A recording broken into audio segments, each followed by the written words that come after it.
What happened to these 8 women? It's been 20 years, but still to this day, this case haunts Louisiana as residents just want answers as to what happened.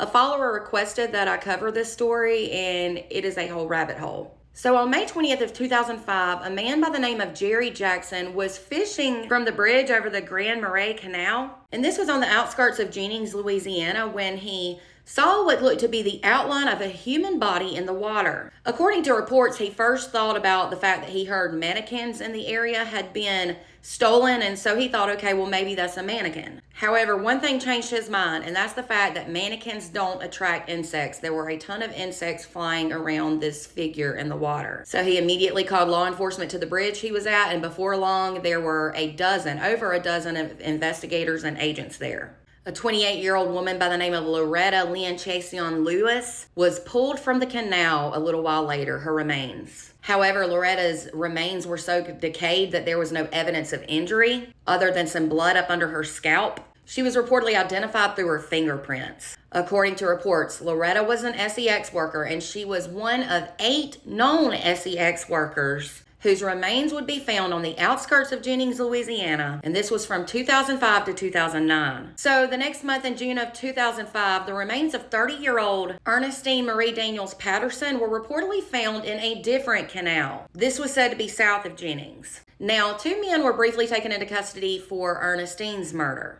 That was Byron Jones and Lawrence Nixon. Lawrence was reportedly related to another one of the SEX worker victims named Lasonia Brown. Now, with the case of the second woman found, Ernestine, those 2 men, Byron and Lawrence, were both charged with second-degree murder, but the case and the charges were later dropped. It was said that several witnesses were known to have implicated a specific crime scene, but police failed to investigate and examine the scene for evidence for more than a year after Ernestine's murder. That's unreal. When they did finally investigate the scene, they found no evidence or blood or anything like that there. But it is very likely that the lack of proper investigating of that crime scene is what caused the case against those 2 men, Byron and Lawrence, to fall through the cracks. All right, so that was 2005. Fast forward to mid-March of 2007.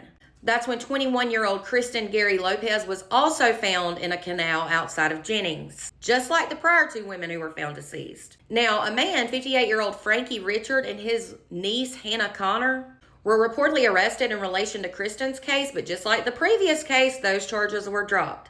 According to reports, Frankie was an ex-oil worker, and he was a strip club owner, and he was also known to have worked as a pimp in Jennings. The lack of evidence in this case caused them to be released too. Now, a bit later, some witnesses claimed they saw Kristen in a truck the day before she was killed, which wouldn't really have been out of the ordinary considering the SEX work she did. But the truck in question was bought by a chief investigator from an inmate who was known to have been friends with one of those victims. However, by the time witnesses came forward about all of this, that truck had been cleaned and resold. Therefore, it was impossible to get any evidence from the vehicle. The investigator in question was reportedly removed from the case and fined, but he was then placed in charge of the Jefferson Davis Parish Sheriff's Office evidence.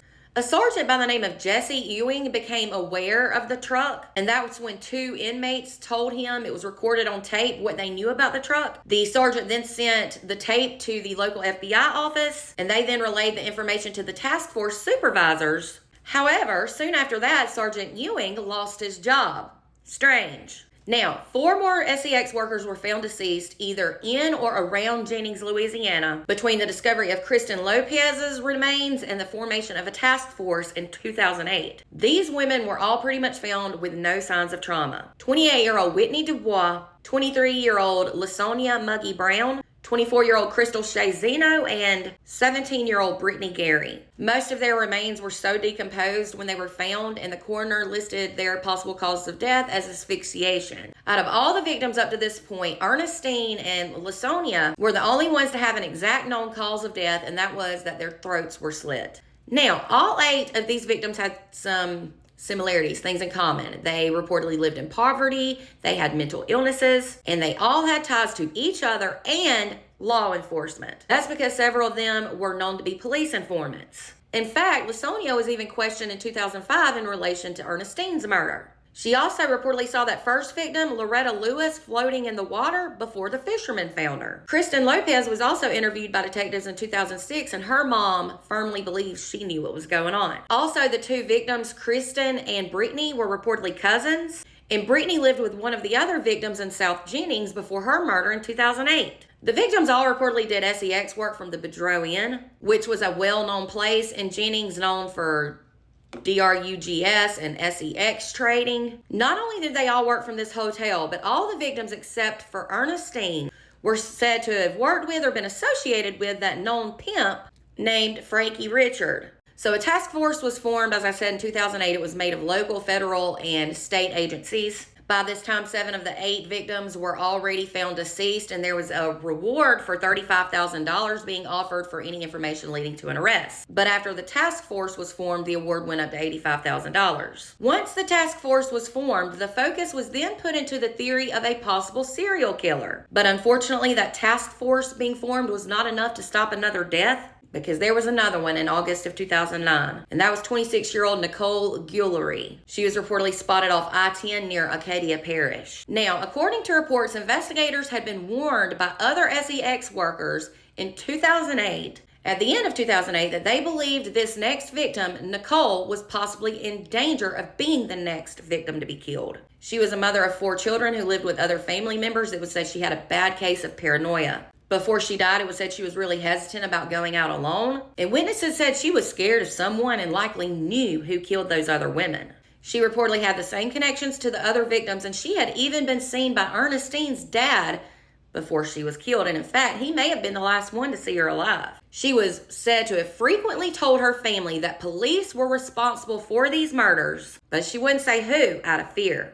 LaSonia's sister also said she told family that she was investigating a murder with an officer who told her she would get $500 to tell what happened. And LaSonia's sister believes that it was this officer who killed her. A witness later claimed that LaSonia also knew she was going to get killed and that she was in danger because she had told that witness before that 3 officers were going to kill her. To this day, the case of the Jennings 8 remains unsolved.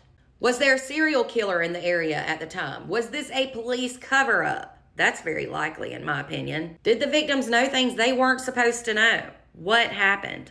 These answers remain unknown, and this case still haunts the area today in 2025. For more cold cases and more true crime, make sure to follow and subscribe over on YouTube. Also, if you've got any cold cases you want me to look into, make sure to send me a message or comment on this video.